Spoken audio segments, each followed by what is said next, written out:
Welcome to the Explainer.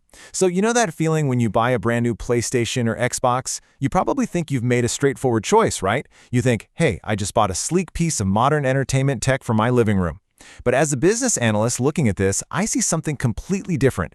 Behind that shiny plastic shell lies a deeply calculated corporate strategy. It's what I like to call the $400 illusion.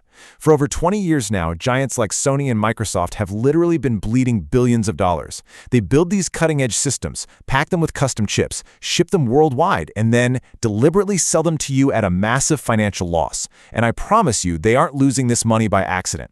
Today, we're going to do a deep dive business analysis into the ultimate corporate ecosystem trap, unraveling the exact moments these tech giants risk total bankruptcy just to take over your living room. Okay, let's dive into this. When a brand new console generation launches, the internal tech inside that box is just phenomenally expensive.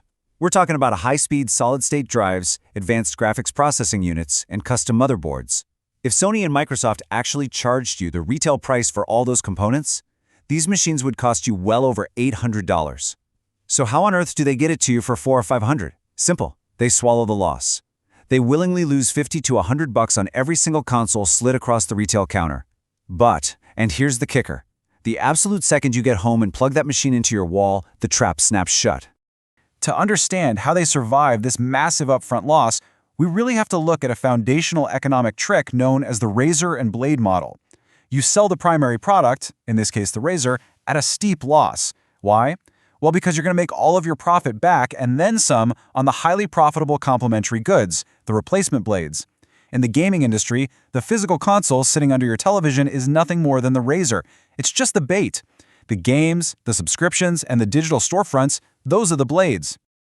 Let's look at how this all started with Act 1, market entry, and the Trojan horse. To truly grasp the brilliance of this strategy, we need to rewind a bit to the year 2000. The PlayStation 2 wasn't just designed as a gaming console. Actually, it was a literal Trojan horse for your living room, all because of one absolute genius inclusion: a built-in DVD player. At a time when standalone DVD players cost twice as much as the console itself, Sony didn't just capture hardcore gamers. They captured entire families, parents, film buffs.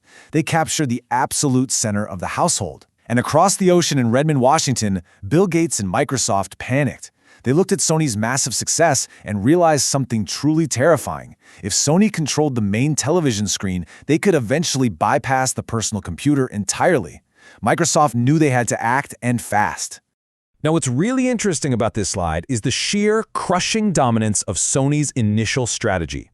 Microsoft entered the fray in 2001 with the original Xbox. It was heavy, it was expensive to manufacture, and honestly, it barely made a dent compared to Sony. The PS2 moved an astonishing 155 million units, becoming the best-selling console of all time, while the Xbox lagged way behind at just 24 million. Round one went entirely to Sony. But Microsoft walked away from this absolute beating with a vital business realization. The physical box was a lost cause. Which brings us perfectly to Act 2, the core business model and ecosystem lock-in. So, if the hardware is a loss leader, how do these companies actually survive? By shifting the battlefield. In 2000, Sony captured the living room. In 2001, Microsoft launched their physical counterattack and, as we saw, failed to gain hardware dominance. But then, in 2002, Microsoft made their masterstroke. They launched Xbox Live. Microsoft realized that the true prize wasn't the hardware at all. It was the underlying digital network. By connecting players online, they laid the groundwork for the modern ecosystem trap, completely shifting the battleground from physical disks to digital infrastructure. And this digital infrastructure comes with some truly brutal economics for consumer lock-in. Think about it. Once you're playing online, you need to buy digital games. And when you buy a game directly through your console's digital store, Sony and Microsoft take a massive 30% cut from every single purchase. Boom, right off the top. That's the platform tax. Oh, you want to play online with your friends? Yeah, there's a monthly subscription fee for that too. These companies are entirely subsidizing their hardware losses by skimming massive profits off the top of every single digital transaction you make. And this brilliantly illustrates the ruthless pipeline of consumer lock-in. Step 1, they subsidize the hardware to get the machine into your home. Step 2, over the years, you slowly build up a digital library of 10, 20, or 50 games tied strictly to your account. Step 3, high switching costs. Once you own all that digital property, switching to the competitor doesn't just mean buying a new piece of plastic. No way. It means throwing away thousands of dollars of your own digital investments. The door closes. You are locked in. But it's not always smooth sailing, which brings us to Act 3, risk and ruin, and some serious billion-dollar blunders. Maintaining these heavily subsidized ecosystems is incredibly dangerous. After the unbelievable success of the PS2, Sony got confident. Actually, scratch that. They got arrogant. In 2006, they launched the PlayStation 3 at a staggering, tone-deaf price of $599. It was a massive financial blunder. And Microsoft, they capitalized on this perfectly. They had launched their Xbox 360 a year earlier. It was significantly cheaper, and it boasted a vastly superior online platform. Sony's hubris almost cost them the entire generation. But Microsoft's frantic rush to beat Sony to the market led to a catastrophe of their own. You guys have probably heard of the Red Ring of Death, right? It was a massive hardware failure across early Xbox 360 models. The failure rate was so staggering that Microsoft had to spend a mind-boggling $1.15 billion completely out of pocket just to extend warranties and replace consoles.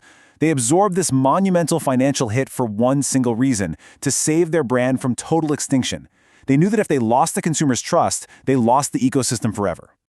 Fast forward to 2013, and the script completely flips again. It became a multi-billion-dollar stalemate. Microsoft stumbled terribly out of the gate with the heavily restricted, highly priced Xbox One.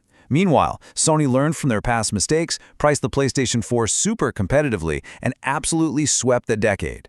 But as the dust settled on this hardware clash, the battlefield was already fundamentally changing right under our feet. Let's look at where we are today in Act 4, the modern platform war. Let's move to and see how this builds, because today, that physical plastic box sitting under your television is entirely secondary.